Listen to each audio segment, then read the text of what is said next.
Perwisyo sa mga motorista at residente ang paulit-ulit na umunong illegal na drag race sa Marcos Highway sa Pasig City. Nasa frontline ng balitang yan si Faith Del Mundo. Makikita sa video ang pagpwesto ng dalawang kotseng ito sa bahagi ng Marcos Highway sa Barangay Santolan sa Pasig. Ang ilang motor, hinarangan pa ang mga dumadaang sasakyan. Ilang saglit pa, sabay nang humarurot ang dalawang kotse. Isa pala itong illegal na drag race. Nangyari yan itong Miyerkules ng madaling araw. Ayon sa barangay, isinumbong sa kanila ang illegal na karera.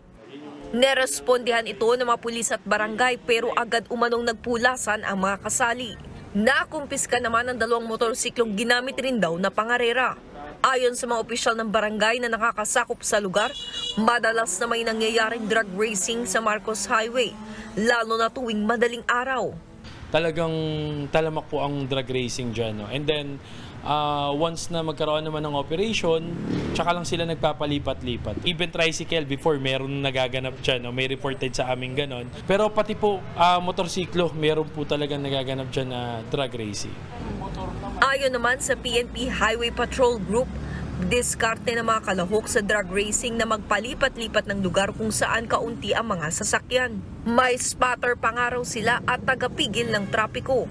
Pinaghahanap na ng HPG ang mga sangkot sa iligal na karera na madalas umanong sumasali dahil sa pustahan o katuwaan ng magbabarkada. Yung public highway po natin is hindi po dapat ginagamit sa racing. Ito po ay para po sa mga motorista po natin. Mahigpit po na ipinagbabawal ng batas ng pangangarera lalo na po sa mga pampublikong lansangan natin.